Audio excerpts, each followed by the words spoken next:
Hey everyone, welcome to another video. In today's video, I'd like to talk about treasure cards and how they are breaking Wizard101. In today's video, I actually have my friend Kermit or Jetty. You can check out his channel on YouTube if you'd like. He helped me with the math of this video. He's a big analytics guy. Also, something I want to point out is a lot of things became a lot more evident ever since my tournament I hosted. By the way, thank you guys for all the love on that tournament. I did not expect it to do so well. If you want to check it out, it's over on Twitch. I'll link the VOD in the description or the top pinned comment for y'all.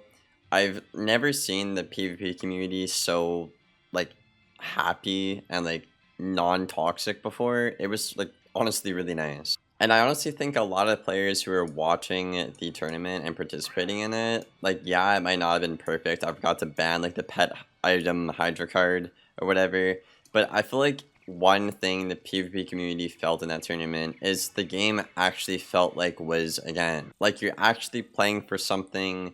The game actually feels fun to play. In case you guys are wondering, the rule set I used for that tournament is essentially I banned drains and I limited stacking and I limited jading in that tournament. It was really nice to see people, the whole community, just really happy about that tournament, and I look forward to doing more. We're going for about one every month so far. And honestly, yesterday I was thinking about streaming PvP and all I could think about is the tournament. And it's I want to play, I wish I could play in a tournament like that every day, and I don't know, I might play my own tournament in the future because that just seemed like so much fun. And if you guys were at the tournament or you participated in it, let us know your thoughts in the comments below. But yeah, if they just listen to the community about these things, Wiz PvP is actually so beautiful at its core, but we just really haven't seen that in quite some time. And doing that tournament really made me realize, wow, this is the Wiz I love. This is the Wiz I miss personally. So when I get comments or y'all are all you do is complain, Liam, it's this, it's the stuff like that that keeps me going. You know what I mean, guys? It's that the beauty and the simplicity of things and what Wiz PvP is at its core, and I miss that, and I really hope the devs can get things going forward. I can't speak for everybody in the community, but right now I'd say generally people feel like they're going to, have kids and maybe fall over and die before the devs actually fix some problems in the game right now. Anyways, let me actually get into the video because I was just rambling for a bit.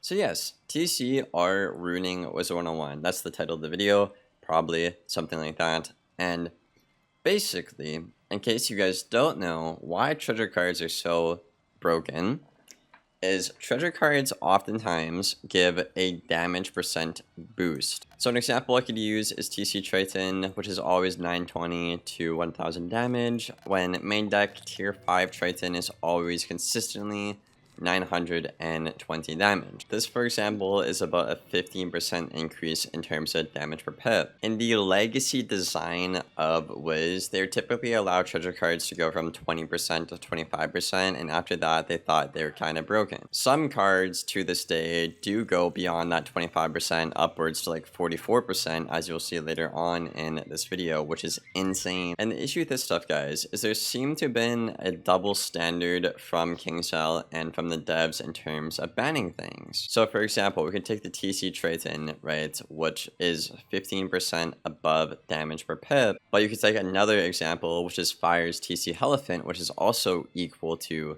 15% above damage per pip in the sideboard, but Fire can use that inside. Now, obviously, we all know Storm is supposed to be the school with the best hits in the game, so it's a little odd that Storm's got their entire TC library banned when other schools actually keep most of their TC library. And when you actually go over the past couple of years, you see some schools like the Death School who only have gotten about 2 to maybe 3 TC bans, when schools like Myth and Storm are approaching about 10 TC bans in the same span of time. Now I'm going to bring up a Wiz conspiracy theory here, and that's going to be, I actually genuinely think the devs hate Storm. All of 5th Age, objectively speaking, guys, you cannot argue this, okay? There's data to back this, and I will find screenshots if I have them on my PC still.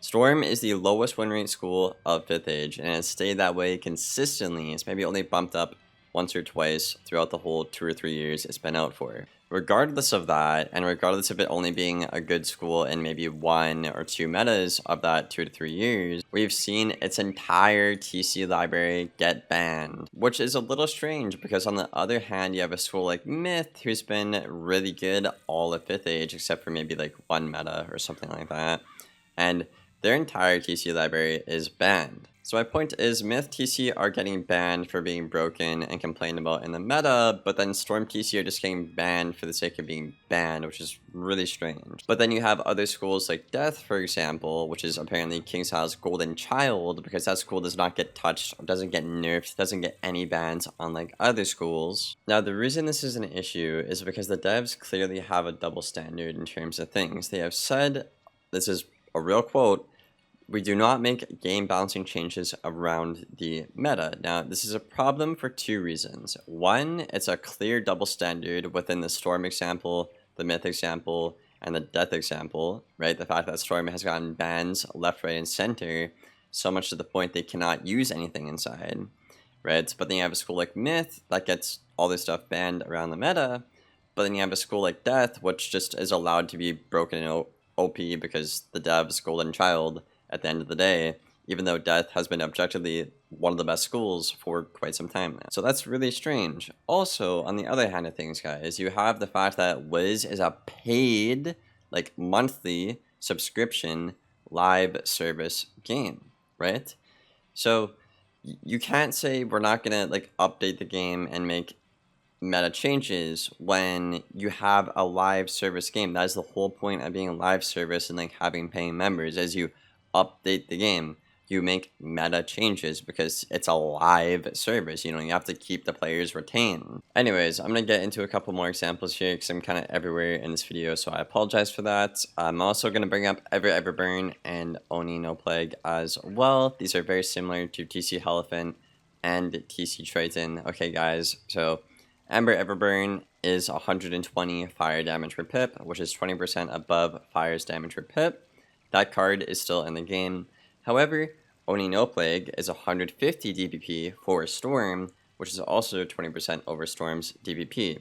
However, Oni No Plague is banned and Fire's Ember Everburn isn't, even though Storm is supposed to have the best hits in the game. Now to the 6 other schools who are like, oh my god, Liam, so you think Storm just can get everything broken? No, that's not the case at all. Obviously, everything should be balanced at the end of the day. But the problem is with the game and the way it's designed right now, guys, is every school's stats are purposely inflated to account for damage per pip, which is DPP. So for example, like Ice, Life, you know, Death, Balance, Myth, whatever, they all get way better stats than a Storm in the game on purpose because Storm's base damage per pip on their cards are so much better. But then you have spells like the Pet Hydra card, which is 41% over Bounce's designed damage per pip at 120 damage per pip. Or TC Spec Blast is an average of 118 damage per pip, which is 39% above Bounce's designed damage per pip. This basically means there's no point in playing a Storm anymore when there's so much accessible damage thrown around in the game, and other schools can access Storm's damage per pip merely via broken TC and item cards, on top of having purposely inflated stats. How the game is supposed to be designed, and this is from KingsIsle as well, right, is the more DPP you have, the worse your stats are supposed to be. You can look at Storm, for example, right? Obviously, all their stats are horrible, except for their damage. And then every time you go down a tier, which is Fire here, the next strongest school outside of Storm, Fire stats will be a bit better than Storm. Then next up after that, you have Myth. Myth stats will be a bit better than Fire and better than Storm, right? And it goes down that way because you have lower damage per pip. You have to have better inflated stats to try and balance things out that way. And this is also another indirect reason why Storm is bad in the game, because if you can play Storm essentially on any other school using these cards that are well above your designed damage per pip with your inflated stats, well, why would you ever play a Storm when I can cast a balanced Triton? But yeah, I hope you guys enjoyed it. So leave a like and a sub if you made it this far. Thank you for watching, and take care, y'all.